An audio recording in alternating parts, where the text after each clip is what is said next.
Abraha Yemen का हुक्मरान था।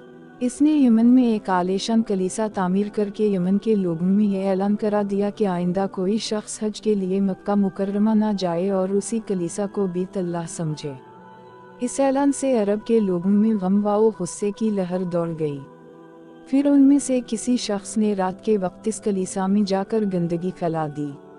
अबरहा को जब ये मालूम हुआ तो उसने एक बड़ा लश्कर तैयार करके मक्का मुकर्रमा का रुख किया।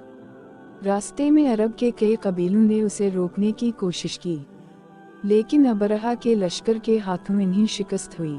आखिरकार ये लश्कर मक्का मुकर्रमा के करीब एक जगह पहुंच गया।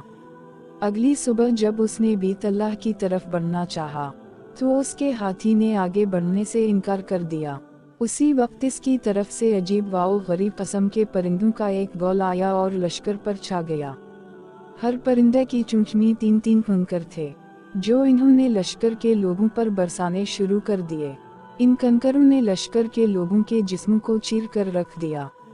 ये अजाब देखकर सारे हाथी भाग खड़े हुए।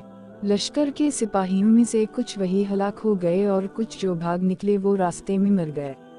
अबरहा के जिस्म में ऐसा जहर सरायत कर गया कि इसका एक एक जोड़ गल सड़ कर गिरने लगा। उसी हालत में उसे यमन लाया गया। वहाँ इसके सारे बदन से खून बह बह कर ख़त्म हो गया। इसकी मौत सबसे ज़्यादा अबरतनाक हुई। इसके 2 हाथी बान मक्का मुकर्रमा में रह गए थे, जो अपाहिज और अंधे हो गए। इस तरह अल्लाह पाक ने अपने घर की हिफाजत फरमाई और ताकत पर गुरूर करने वालों को सज़ा का मज़ा चखाया। कुरान पाक की सूरा फ़ैल में अल्लाह पाक ने इस वाक़े को यूँ बयान फरमाया, किया तूने ना देखा कि तेरे रब ने हाथी वालों के साथ किया उनके मुकर को बेकार नहीं कर दिया, और इन पर परिंदों के झुंड भेज दिए, जो इन्हें मिट्टी और पत्थर की कंकरियां मार रहे थे। बस इन्हें खाए हुए भौसे की तरह कर दिया। आयत 1-5।